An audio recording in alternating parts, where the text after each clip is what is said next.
we have someone in the program who has excelled and done really well in sales, and yet has consistently said, I feel like I need more support. I feel like I need more support. And we're like, then get more support. Then do that. But we were just like really trying to make sure it was the right support and that they had the kind of support that was going to actually allow them to increase capacity. Because one of the mistakes we see is people add support in the wrong areas, and then they feel like they're just like swimming and they've really just increased their cost and not increased their ability to work with more people. But when you hire the right person, it dramatically increases your capacity. And I watched her go from selling X in a month to selling X in a week because she finally had the support where she felt comfortable to expand. And, you know, a lot of the times we think that this is about,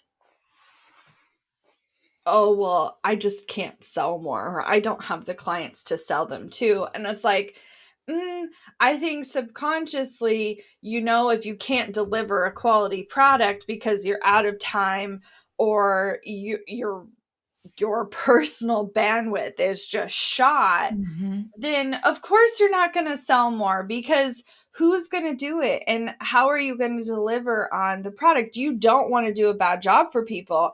And so you shut off those opportunities. And more often than not, it's like lifting blinders. It's like these people have been around you the whole time and you didn't even see them. You didn't even see the opportunities that were there. And many times they were even like piping up and asking for help, and you're kind of ignoring You're like, shush.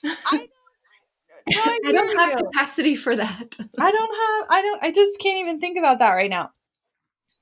And then when you do have the capacity to think about it, you're like, whoa, like, why was this, you know, a lot of times we hear like, why was it so easy? And it's like, well, theoretically, yes, but you had to like see it first. And like the like act is easy, but if you can't even see it, then you're walking around blind, and making decisions blind is really dangerous. So and I don't like using that phrasing because for obvious reasons, but I wish there was a better phrase to talk about it. But you're just in the dark, and you can't make those decisions without knowing the series of consequences that comes after them. I think if you're just seeing, it's what we've called, if you guys got to watch our presentation about the steps the journey that it takes to build a life first business.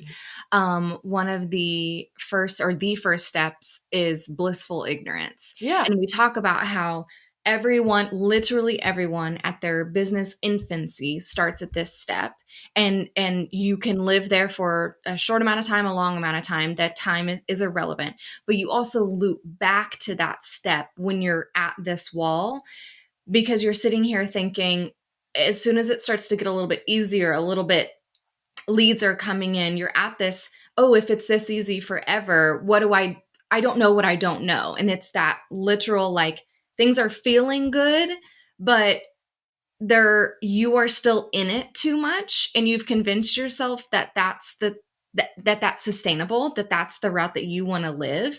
Because oftentimes what I see is that, you know, we talk about this all the time about how money is the thing that leads to other things being able to happen in your business, whether it's you taking more time off or investing differently, growing your team, treating yourself. It doesn't matter, right? The increase in money helps those things happen. Well, when we see the increase in money, we trick ourselves into thinking, okay, well, then I can just keep making more money, and I can just keep pulling that lever without paying attention to any of the other levels or levers. And it's super important that at that stage, especially because at the beginning, you're used to just like pulling all of them and just like seeing what happens, because you just need to take some traction and like see some movement. But it's important to be very intentional about those levers, because as you grow, like, if you're turning on the lever for all clients, but you don't have the support system or the systems behind the scenes to support you and support that process, it's not going to go great.